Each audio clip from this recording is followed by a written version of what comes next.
Padma rail সংযোগ সেতুর পিলারের কাছে মাটি কাটার ঘটনায় তোলপাড়, ঝুঁকির শঙ্কায় কাজ বন্ধের নির্দেশ জেলা প্রশাসনের। চুক্তি অনুযায়ী কাজ করার দাবি রেল মন্ত্রণালয়ের। যেহেতু নিচের মাটি সরাই ফেলছে, পিলার নরম হয়ে যাব, বিভিন্ন ধরনের সমস্যা দেখা দেবে। ক্ষতিগ্রস্ত হইব যে পিলারের সাথে মাটি যখন রয়ে গেছে গা, ক্ষতিগ্রস্ত হবে না। অস্থায়ী যা কিছু করবে পরবর্তীতে তারা সেটা সরিয়ে আগের মতো আবার করে দিবে। আর্মিদের উপস্থিতিতে তারা এটা মাটিগুলো কেটে আগের মতো করতে যাচ্ছিল। বিজেপির কঠোর অবস্থানের কারণে রাজশাহী সীমান্তে জড়ো করা 23 জনকে ফিরিয়ে নিল বিএসএফ। পুশিনে বিএসএফকে সহায়তার অভিযোগে চাঁপাইনবাবগঞ্জে 7 জন আটক।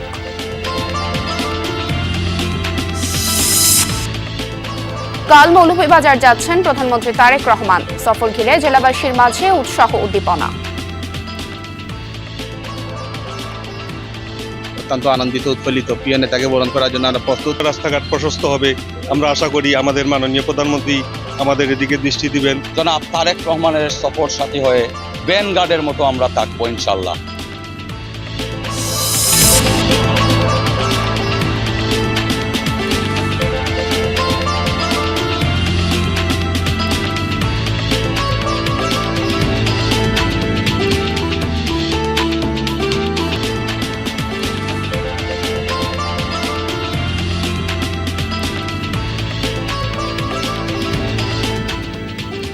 আমন্ত্রণ সংবাদ সারা দেশে, আপনাদের সঙ্গে আছি আমি স্নিগ্ধ পুরবী। এতক্ষণ শিরোনাম দেখছিলেন, এবারে বিস্তারিত।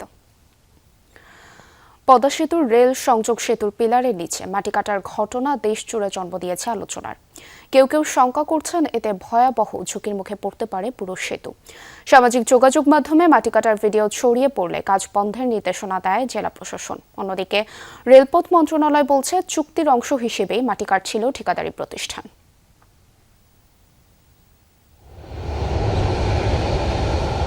পদ্মা সেতুর রেল সংযোগ সেতু, যার মাধ্যমে রাজধানীর সাথে দেশের দক্ষিণ পশ্চিমাঞ্চলের জেলাগুলোর রেল সংযোগ স্থাপনের পাশাপাশি সহজ হয়েছে যোগাযোগ ব্যবস্থা।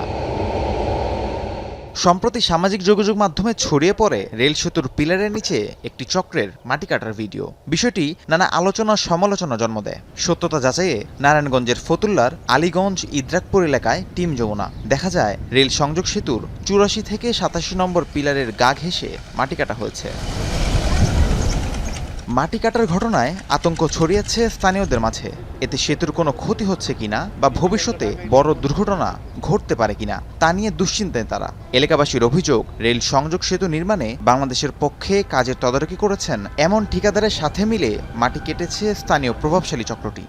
যেহেতু নিচের মাটি সরাই ফেলছে, পিলার নরম হয়ে যাব, বিভিন্ন ধরনের সমস্যা দেখা দেবে। এটা তো সাধারণ যার বিবেক আছে ও তো এই জায়গা থেকে মাটি নেওয়ার কোনো প্রশ্নই আসে না। ক্ষতিগ্রস্ত হইব যে পিলারের সাথে মাটি যখন রয়ে গেছে গা, ক্ষতিগ্রস্ত হবে না, হবে তো। সরজমিনে দেখা গেল মাটি কেটে তা নেওয়া হয়েছে পার্শ্ববর্তী ইউএসএ ইটভাটায়। সেখানে মালিক বা ম্যানেজার কাউকে না পাওয়া গেলেও শ্রমিকরা জানালেন সেতুর কাছ থেকেই মাটি কেটে নেওয়া হয়েছে। বালু আনছি ওই ব্রিজের তলতে। কিনে আনছেন? কিনে আনছে এটা তো সাবেরা বলতে পারে, আমরা তো বল না, আমাকে রাখতে কইছে বালু, আমরা গাড়ি দেখে রাখছি। ওটা হ্যাঁ বলতে পারবো, কাগজে বিক্রি করে রাখ করে মাটি বিক্রি করে, আমরা কি রাখতে থাকি নাকি?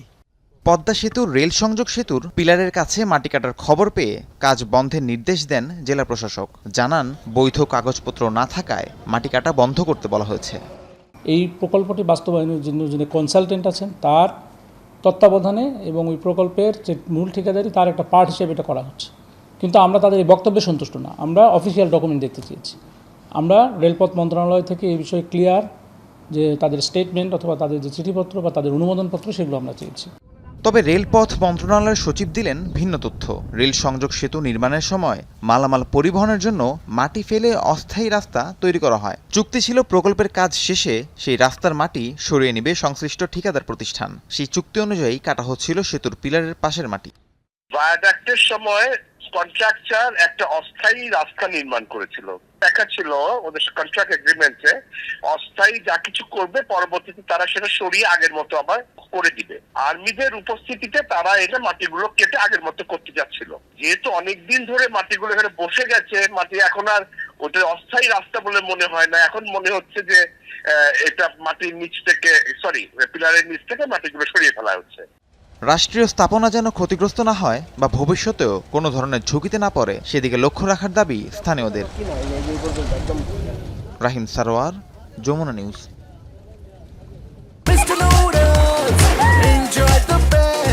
Oh no, what a time! Let's start Korean fun, Korean spicy flavor. Korean super spicy flavor Mr. Noodles. Oh bro, what a chal! রাজশাহীর পিরোজপুর রওথা সীমান্তে জড়ো করা 23 জনকে ফিরিয়ে নিয়েছে বিএসএফ। রাজশাহীর চারঘাট উপজেলার বিকল্প বিওপি কমান্ডার জানান, শুক্রবার চারঘাট উপজেলার পিরোজপুর রওথা সীমান্তের বিপরীতে পদ্মা নদীর ওপারে ভারতের মুর্শিদাবাদ জেলার কাকমারি চর এলাকায় প্রায় 150 জন নারী, পুরুষ ও শিশুকে জড়ো করে রাখা হয়। তাদের মধ্য থেকে 23 জনকে কাকমারি ও খালিশপুর বিএসএফ ক্যাম্পের তত্ত্বাবধানে পদ্মা নদীর ভারতীয় অংশ থেকে 2টি নৌকায় করে বাংলাদেশে পাঠানোর প্রস্তুতি চলছিল। তবে সীমান্তে বিজিবির সতর্ক অবস্থানের কারণে নৌকাগুলো ছাড়তে পারেনি। বাধ্য হয়ে গত রাতে শূন্য রেখার ভারতীয় অংশে ভুক্তভোগীদের ফিরিয়ে নিয়ে যায় বিএসএফ। জবলপুরে দেওয়ানগঞ্জের সীমান্তে বিএসএফ এর পুশ ইন চেষ্টায় শূন্যরেখায় আটকা পড়েছে এক ব্যক্তি। বিজিবি জানায়, গত রাতে কাটাতারের গেট খুলে আন্তর্জাতিক সীমান্ত পিলার 1078 এর পাশে ঝাউডাঙ্গা এলাকা দিয়ে এক ব্যক্তিকে এপারে প্রবেশ করানোর চেষ্টা করে বিএসএফ। বিষয়টি টের পেয়ে বিজিবির সদস্যরা তাৎক্ষণিকভাবে বাধা দেয়। এ সময় স্থানীয় বাসিন্দারাও সতর্ক অবস্থান নেন। বিজিবির কড়া অবস্থানের কারণে ওই ব্যক্তি বাংলাদেশে প্রবেশ করতে পারেননি। 48 ঘন্টা পেরিয়ে গেলেও কুড়িগ্রামের রৌমারী সীমান্তে শূন্যরেখায় আটকে পড়া 9 নারী, পুরুষ ও শিশুকে ফেরত নেয়নি বিএসএফ। এ বিষয়ে বিজিবির সাথে আনুষ্ঠানিক পতাকা বৈঠকে পুশ ইনের ঘটনা অস্বীকার করে তাদের ফেরত নিতে অস্বীকৃতি জানিয়েছে বিএসএফ। বিজিবি জানায়, রোববার ভোরে আসাম রাজ্যের ঝালুরচর সীমান্ত দিয়ে তাদের পুশ ইনের চেষ্টা করা হয়। বিজিবি ও স্থানীয় বাসিন্দাদের প্রতিরোধে তা ব্যর্থ হয়, ফলে তারা সেখানেই আটকে রয়েছেন। পুশ ইন বন্ধে বিজিবির সর্বোচ্চ সতর্ক অবস্থানে রয়েছেন। চাঁপাইনবাবগঞ্জের গোমস্তাপুরে বিএসএফ এর পুশিন কার্যক্রমের সহায়তার অভিযোগে 7 বাংলাদেশিকে আটকের পর পুলিশের কাছে সোপর্দ করেছে বিজিবি। প্রেস বিজ্ঞপ্তিতে বিজিবি জানায়, সোমবার রাতে রোকনপুর সীমান্ত দিয়ে স্থানীয় মাঝির সহায়তায় নৌকাচোখে এক নারীকে বাংলাদেশে পুশিনের চেষ্টা চালায় বিএসএফ। এ সময় বিজিবির টহল দলের সদস্যরা তা প্রতিহত করে। গোমস্তাপুর থানার ওসি নূরে আলম জানিয়েছেন, বিভিন্ন সময় বিএসএফ এর পুশিন কার্যক্রমে সহায়তা করার অভিযোগে 7 বাংলাদেশিকে পুলিশের কাছে সোপর্দ করেছে বিজিবি। সোমবার রাতেই তাদের থানায় হস্তান্তর করা হয়। এর আগে গত 13 জুন একই সীমান্ত দিয়ে 15 জনকে বাংলাদেশে পুশিনের চেষ্টা করে বিএসএফ। পরে বিজিবির বাধায় বিএসএফ তাদের ফিরিয়ে নিতে বাধ্য হয়। কাল মৌলভীবাজার সফরে যাচ্ছেন প্রধানমন্ত্রী তারেক রহমান। সফরকালে তিনি শ্রীমঙ্গল ও মৌলভীবাজার সদর উপজেলার 3য় ধাপের ফ্যামিলি কার্ড বিতরণ কর্মসূচির উদ্বোধন করবেন। প্রধানমন্ত্রীর সফর ঘিরে জেলার সাধারণ মানুষদের মাঝে দেখা গিয়েছে ব্যাপক উদ্দীপনা। সেই সাথে দলীয় প্রধানের আগমনকে কেন্দ্র করে উজ্জীবিত স্থানীয় নেতাকর্মীরাও। প্রবাসী ও পর্যটন অধ্যুষিত মৌলভীবাজারে কাল সফরে যাবেন প্রধানমন্ত্রী তারেক রহমান। শেষ সময় চলছে সভাস্থল সাজানো, সৌন্দর্য বর্ধনের কাজ। আর তো আইছেন না, এবার তো নতুন খতম, আমরা খুব আনন্দিত, খুব খুশি আমরা। এই জন্য আমরা সপ্তাহ সুন্দর বন্দর করলাম। কাজ করতেছি দ্রুত গতিতে, সময় খুব সীমিত, আমরা রাত্রেও করতেছি। মাননীয় প্রধানমন্ত্রী আসার উপলক্ষে 7-10 দিন ধরে কাজ আমরা চলে, আরো পার্টি চলে, আরো 8টা কিয়া, মানে 4-5 গ্রুপে আছে কাজ। প্রধানমন্ত্রীর সফর সফল করতে মাঠের কাজে সহায়তা করছেন বিএনপি ও অঙ্গ সংগঠনের নেতারা। তবে তারেক রহমানের নির্দেশে জেলার কোথাও রাখা হয়নি ব্যানার, ফেস্টুন ও তোরণ। জরাজীর্ণ রাস্তাঘাট প্রশস্ত হবে, আমরা আশা করি আমাদের মাননীয় প্রধানমন্ত্রী আমাদের এদিকে দৃষ্টি দিবেন। অত্যন্ত আনন্দিত, উৎফুল্লিত, প্রিয় নেতাকে বরণ করার জন্য আমরা প্রস্তুত। মাননীয় প্রধানমন্ত্রী জনাব তারেক রহমানের সফর সাথী হয়ে ব্যানগার্ডের মতো আমরা থাকবো ইনশাল্লাহ। সংশ্লিষ্টরা মনে করছেন জেলার উন্নয়ন কর্মকাণ্ডে নতুন মাত্রা যোগ করবে প্রধানমন্ত্রীর এই সফর। সুষ্ঠুভাবে সমাবেশ সম্পন্ন করতে সকল প্রস্তুতি প্রায় চূড়ান্ত বলে জানালেন ইউনো। প্রস্তুতি প্রায় শেষ দিকে। আমাদের মাঠ সজ্জা, প্যান্ডেল নির্মাণ করা, স্টেজ সজ্জার কাজ সম্পন্ন করা হয়েছে। আমাদের আইন শৃঙ্খলা বাহিনী তাদের নিরাপত্তা নিশ্চিত করার কাজে নিয়োজিত রয়েছে। বুধবারের সফর ঘিরে জেলা জুড়ে উৎসবমুখর পরিবেশ বিরাজ করছে। প্রধানমন্ত্রীর সফর ইতিবাচক বার্তা নিয়ে আসবে, এমনটাই প্রত্যাশা দলীয় নেতাকর্মী ও জেলাবাসীর। রাহিম সারোয়ার, যমুনা নিউজ। আরও জানাতে যুক্ত হচ্ছেন সহকর্মী আফরোজ আহমেদ। আফরোজ, প্রস্তুতি কত দূর দেখছেন এবং নেতাকর্মীদের উচ্ছ্বাস কেমন? পুরবী আসলে নেতাকর্মীদের উচ্ছ্বাস অনেক বেশি, কারণ তারা যেটি বলছেন যে ইলেকশন হয়েছে মাত্র 4 মাসের মাথায় বাংলাদেশের প্রধানমন্ত্রী হিসাবে তারেক রহমান এখানে আসছেন, যার কারণে সর্বস্তরের যে নেতাকর্মী সবার মধ্যেই এক ধরনের উৎসাহ আমরা দেখছি। এবং প্রস্তুতির কথা যেটি বলছেন, এখানে স্থানীয় যে বিএনপি যারা আছে এবং প্রশাসন যারা আছে তারা সবাই মিলে কিন্তু প্রস্তুতি প্রায় শেষ পর্যায়ে নিয়ে আসছেন। এবং এখানে নিশ্চয়ই আপনি দেখছেন যে আইন শৃঙ্খলা রক্ষাকারী বাহিনী যারা আছে তাদের উপস্থিতিটা অনেকটা বেশি, কারণ তারা নিরাপত্তার যে বিষয়টি সেটি তারা দেখছে এবং গতকালকে থেকেই আমরা তাদের উপস্থিতি এখানে লক্ষ্য করেছি। আর নেতাকর্মী তারা যেটি বলছেন যে তারেক রহমানের এই আগমন উপলক্ষে এখানকার যে সর্বস্তরের বিশেষ করে প্রান্তিক পর্যায়ে যে সমস্ত নেতৃবৃন্দ রয়েছেন তারা সবার মধ্যেই একটা উৎসাহ উদ্দীপনা কাজ করছে। কারণ হচ্ছে 3 মাসের মধ্যেই তিনি এখানে আসছেন এবং এই জেলার উন্নয়ন এবং সমস্যা এবং সম্ভাবনাগুলা নিশ্চয়ই উঠে আসবে এবং তাদের দলের বিষয়টিও এখানে আসবে। বিশেষ করে এখানকার যে দলের উন্নয়নের কয়েকটা বিষয় এখানে অনেকদিন থেকেই দাবি উঠে আসছিল, যে মৌলভীবাজার মেডিকেল কলেজের বিষয়টি, তাছাড়া শমশেরনগর একটি বিমানবন্দর ব্রিটিশ আমলের যেটি দীর্ঘদিন থেকে বন্ধ রয়েছে, এই বিমানবন্দরটি চালুর বিষয়ে এখানে দাবি উঠবে। তাছাড়া মৌলভীবাজার যে সরকারি যে কলেজ যেটি আছে সেটাকে বিশ্ববিদ্যালয়ে রূপান্তরের যে একটা দাবি আছে দীর্ঘদিনের, এই দাবিগুলো কালকে মূলত এখানকার যে নেতৃবৃন্দ তারা করবেন। আর আপনি জানেন যে মূল অনুষ্ঠান যেটি সেটি হচ্ছে ফ্যামিলি কার্ড বিতরণ। এখানে দুটো প্রোগ্রাম করবেন প্রধানমন্ত্রী। একটি হচ্ছে প্রথম প্রোগ্রামটি করবেন শ্রীমঙ্গলে, শ্রীমঙ্গল ভিক্টোরিয়া উচ্চ বিদ্যালয় মাঠে। সেখানে তিনি শ্রীমঙ্গলের মানুষের মধ্যে যে ফ্যামিলি কার্ড যেটি সেটি বিতরণ করবেন। সেখান থেকে তিনি আসবেন মৌলভীবাজার সরকারি উচ্চ বিদ্যালয় মাঠে, অর্থাৎ আমরা এখন যে মাঠটি দেখাচ্ছি সেই মাঠে তিনি আসবেন এবং এখানে তিনি দ্বিতীয় প্রোগ্রামটি করবেন। সেই প্রোগ্রামটিও একই, ফ্যামিলি কার্ড বিতরণ, সেটি তিনি করবেন। তারপর এখান থেকে তিনি সিলেট যাবেন এবং সিলেট থেকে বিমান যোগে ঢাকায় ফিরবেন। এবং তার যে এই যে আশাটা, এই আশাটা কিন্তু প্রধানমন্ত্রী হিসেবে কিন্তু তিনি মৌলভীবাজার এই প্রথম আসছেন। যদিও ইলেকশনের সময় তিনি মৌলভীবাজার এসেছিলেন শেরপুর একটি আইনপুরের মাঠে, তখন তিনি প্রধানমন্ত্রী ছিলেন না, নির্বাচনী প্রচারণায় আসছিলেন। আর প্রধানমন্ত্রী হিসাবে মৌলভীবাজারে এই প্রথম আসছেন, যার কারণে তার যে এই আগমনকে কেন্দ্র করে নেতাকর্মী এবং সর্বস্তরের মানুষের মধ্যেও কিন্তু এক ধরনের উৎসাহ এবং উদ্দীপনা বিরাজ করছে। পুরবী। ধন্যবাদ আফরোজ, বিস্তারিত জানছিলাম আপনার থেকে। ময়মনসিংহের ধৌবাউড়ায় 5 বছরের শিশুকে ধর্ষণের পর হত্যা মামলায় একজনকে গ্রেপ্তার করেছে পুলিশ। সোমবার রাতে জিজ্ঞাসাবাদের 3 জনকে আটক করা হয়, পরে একজনকে মামলায় গ্রেপ্তার দেখায় পুলিশ। স্বজনরা জানায়, রোববার বিকেলে টাঙ্গনহাটি গ্রামে বাড়ির পাশ থেকে নিখোঁজ হয় 5 বছরের শিশু নিশামণি। সন্ধ্যায় কংস নদীতে তার মরদেহ পাওয়া যায়। শিশুটির শরীরে আঘাতের চিহ্ন ও রক্তক্ষরণের আলামত দেখে ধর্ষণের পর হত্যার অভিযোগ তুলেছেন স্বজনরা। এ ঘটনায় মামলা করে শিশুটির পরিবার।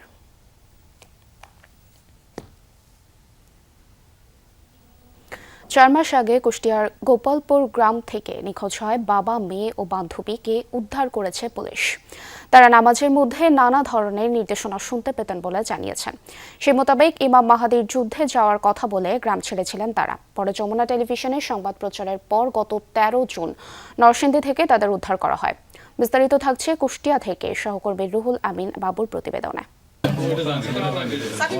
4 মাস পর বাড়ি ফিরেছেন ষাটোর্ধ ওহাব মোল্লা ও তার মেয়ে। দীর্ঘদিন পর প্রিয়জনদের ফিরে পেয়ে স্বস্তির নিঃশ্বাস ফেলেছে পরিবারটি। অনেক খোঁজাখুঁজি করেছে, তার সাথে আপনাদের যমুনা টিভির লোকজনেরাও অনেক নিউজ টিউজ করছে, এতে আমরা খুশি, গ্রামবাসীর লোকও খুশি। গেল 8 ফেব্রুয়ারি রহস্যজনকভাবে ইমাম মাহাদির যুদ্ধে যাওয়ার কথা বলে নিখোঁজ হন ওহাব মোল্লা, তার মেয়ে নুসরাত জিহান ও তার বান্ধবী রুকায়া রহমান তৃষা। ওহাব মোল্লার দাবি, স্ত্রীর অসুস্থতার কারণে বছর 2 আগে চুয়াডাঙ্গার এক কবিরাজের শরণাপন্ন হন তিনি। এরপর থেকেই তার সাথে ঘটতে থাকে অস্বাভাবিক বিভিন্ন ঘটনা। হাটাকেষ্ট দিদার নাম, উনি কবিরাজ, ওনার কাছে ওর মা চিকিৎসার জন্য যাওয়ার পরে ওদের কি বলছে বা কি করেছে জানি না, আমল টামল নাকি দেশে দেওয়ার পরে ওরা কথা শুনতে পায়। কথা শুনতে পাই, রাসূলকে না স্বপ্নে দেখছে, আমিও মাঝে মাঝে শুনতে পাই বার্তারা। ওহাব মোল্লার মেয়ে নুসরাত জিহান মানসিকভাবে এখনও পুরোপুরি সুস্থ হতে পারেনি। জানান, গায়েবী নির্দেশনা অনুযায়ী সিদ্ধান্ত নিতে বাধ্য হন তারা। আমরা নিজের বুঝের উপরে কিছুই করিনি, যেটা কানে আসছে, যেটা করার নির্দেশ আসছে সেটাই করে ফেলছি। নুসরাতের বান্ধবী একই এলাকার রুকায়া রহমান তৃষা জিন সম্পর্কে জানার আগ্রহ থেকেই বান্ধবীর সাথে কবিরাজের বাড়ি গিয়ে সেও একইভাবে প্রভাবিত হন। নামাজে গম গম করে অন্যরকম শব্দ কানে আসতো, এরকম করতে হবে একটা নির্দেশনা আসতো। এভাবে কন্টিনিউ চলতে চলতে চলতে চলতে যখন আর ব্রেন একদম ডিঅ্যাক্টিভ হয়ে যায় তখন আমরা বাড়ি থেকে চলে যাই। ফিরে আসা 3 জন ব্যক্তির বর্ণনা অনুযায়ী অভিযুক্ত চুয়াডাঙ্গা জীবননগর এলাকার কবিরাজ লস্কর ওরফে ফাটাকেষ্ট নিখোঁজ 3 জনের ব্যাপারে পুরোটাই অস্বীকার করেন যমুনা টেলিভিশনের কাছে। তাদের অনেক মাথা জ্বালা যন্ত্রণা, পড়াশোনা করতে পারে না, সেই হিসাবে আমি তাদের ঝাড়ফুঁক করি। আমার বড় দুঃখ লাগছে একটা মানুষের খেদমত করে যে সন্দেহজনক কথাগুলো বা সন্দেহ করে, এটা সম্পূর্ণ তাদের গায়েবী আওয়াজ মোতাবেক হিজরত করতে 3 জনই বাড়ি থেকে বেরিয়ে প্রথমে যান ঢাকা, তারপর সিলেট, এরপর নরসিংদী। সেখান থেকেই 13 জুন মোবাইল ট্র্যাকিং এর মাধ্যমে সন্ধান পায় পুলিশ। আমাদের একটা যেটা লক্ষ্য ছিল তাদের খুঁজে বের করা, একটা চ্যালেঞ্জ হিসেবে আমরা নিয়েছি। তো যাই হোক, সবার সহযোগিতায় আলহামদুলিল্লাহ তাদেরকে আমরা খুঁজে পেয়েছি। কুফরি, কালো জাদু স্বাভাবিক জীবনে প্রভাব ফেলতে পারে, তাই এসব থেকে নিরাপদ থাকতে হলে কবিরাজ বা জাদুটোনা থেকে দূরে থাকার পরামর্শ আলেমদের। রুহুল আমিন বাবু, যমুনা নিউজ, কুষ্টিয়া। কুমিল্লায় চর দখল দিয়ে 2 গ্রামবাসীর মধ্যে টেটা যুদ্ধ ও সংঘর্ষ হয়েছে। এতে উভয় পক্ষের অন্তত 30 জন আহত হয়েছেন। সোমবার সকাল থেকে দুপুর পর্যন্ত টানা 3 ঘণ্টাব্যাপী তিতাস উপজেলার চরবাটেরা গ্রামের এ ঘটনা ঘটে। স্থানীয়রা জানায় চরের মালিকানা ও দখল দিয়ে বেগড়া উপজেলার আলিপুর এবং তিতাস উপজেলার চরবাটেরা গ্রামের মধ্যে দীর্ঘদিন ধরে বিরোধ চলছিল। এরই জেরে সোমবার দুপুরে আলিপুর গ্রামের একদল লোক গিয়ে চরবাটেরা গ্রামের লোকজনের উপর হামলা চালায়। এ সময় চরবাটেরা গ্রামের লোকজনও পাল্টা হামলা করলে 2 গ্রামবাসী দেশীয় অস্ত্র নিয়ে সংঘর্ষে জড়িয়ে পড়ে। আহত হয় উভয় পক্ষের অন্তত 30 জন। খবর পেয়ে পুলিশ ঘটনাস্থলে গিয়ে পরিস্থিতি নিয়ন্ত্রণে আনে। পরে আহতদের উদ্ধার করে হাসপাতালে ভর্তি করা হয়।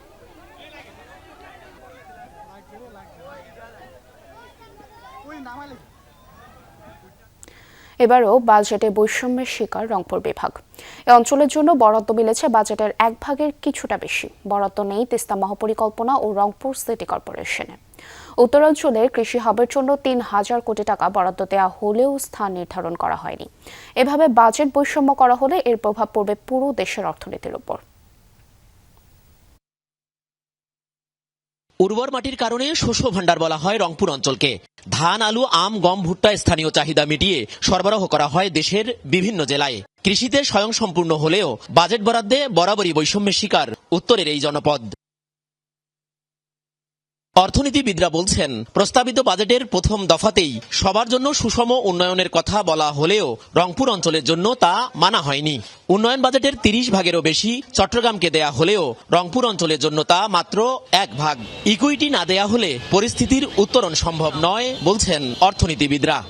আমাদের উত্তরবঙ্গের জন্য বাজেটের মোট বাজেটের হলো 1% কম বা 1% একটু বেশি এরকম বরাদ্দ রাখছে সরকার মাত্র। তা আমি যেটা মনে করি আসলে যদি এইভাবে বাজেটের ক্ষেত্রে এইভাবে যদি বাজেটের ক্ষেত্রে বৈষম্য দেখা যায় তাহলে অবশ্যই একটা অঞ্চল এভাবে বারবার যদি পিছিয়ে পড়ে তাহলে একটা দেশকে সামগ্রিকভাবে অর্থনৈতিকভাবে এগিয়ে নেওয়া সম্ভব না। দীর্ঘদিন থেকে আমরা বঞ্চিতের কাতারে রয়েছি। দীর্ঘদিন থেকে আমরা যথাযথ বরাদ্দ না পেয়েই চলে এসেছি। সেই ক্ষেত্রে আমাদের জন্য আরও বিশেষ বরাদ্দ, অর্থাৎ আমরা ইকুয়ালিটির চেয়ে ইকুইটিটাকে প্রাধান্য দেবার কথা বলছি। এবার দেশের ইতিহাসে সর্ববৃহৎ প্রস্তাবিত এই বাজেটে এই বিভাগের জন্য নতুন শিল্পাঞ্চল, বিশেষ অর্থনৈতিক অঞ্চল, চিনিকল পুনরায় চালু করা কিংবা রেল ও সড়ক যোগাযোগের বৃহৎ প্রকল্পের সুস্পষ্ট ঘোষণা নেই। বরাদ্দ নেই রংপুর সিটি কর্পোরেশন এবং গণদাবির তিস্তা মহাপ্রকল্পেও। কৃষি হাব গড়তে উত্তরাঞ্চলে 3000 কোটি টাকা বরাদ্দের প্রস্তাব করা হলেও তা কোন জেলায় হবে তাও বলা নাই। এই রংপুর অঞ্চলের জন্য কোনো সেরকম মেগা প্রকল্প বা অন্য কোনো বাজেট বরাদ্দ রাখা হয়নি। বিশেষ করে যোগাযোগ, শিক্ষা, স্বাস্থ্য, কৃষি এবং হলো নৌপথ, রেলপথ, সড়কপথ, আকাশপথ কোনো পথে আসলে কোনো বরাদ্দ রাখা হয়নি অন্যান্য অঞ্চলের তুলনায়। এবং তিস্তা মহাপরিকল্পনার কথা বারবার আমাদের এখানে বলা হচ্ছে যে বাজেটেও এটা উঠে আসছে, কিন্তু এটার জন্য আসলে স্পেশালি বা এই সুনির্দিষ্ট কী পরিমাণ বরাদ্দ আছে সেটাও কিন্তু আমরা বাজেটে খেয়াল করি নাই। যখন কৃষি অঞ্চল গঠন করা হবে, কোন অঞ্চলে কোন জাতের কৃষি পণ্য ভালো উৎপাদিত হয় সেই দিকে যথাযথ নজর রেখেই এই অঞ্চলগুলো সংরক্ষণাগার সহ নির্মাণের ক্ষেত্রে ভূমিকা রাখতে হবে। শুধু নির্বাচিত সরকারই নয়, গেল অন্তর্বর্তী সরকারের 18 মাসে উন্নয়ন প্রকল্পে প্রায় 2,12,500 কোটি টাকা বরাদ্দের মাত্র 2.4 ভাগ ছিল রংপুর বিভাগের জন্য। সরকার মাঝারুল মান্নান, যমুনা নিউজ, রংপুর। দর্শক, এই ছিল সংবাদ সারা দেশের এখনকার আয়োজনে। এতক্ষণ সাথে থাকার জন্য ধন্যবাদ সবাইকে।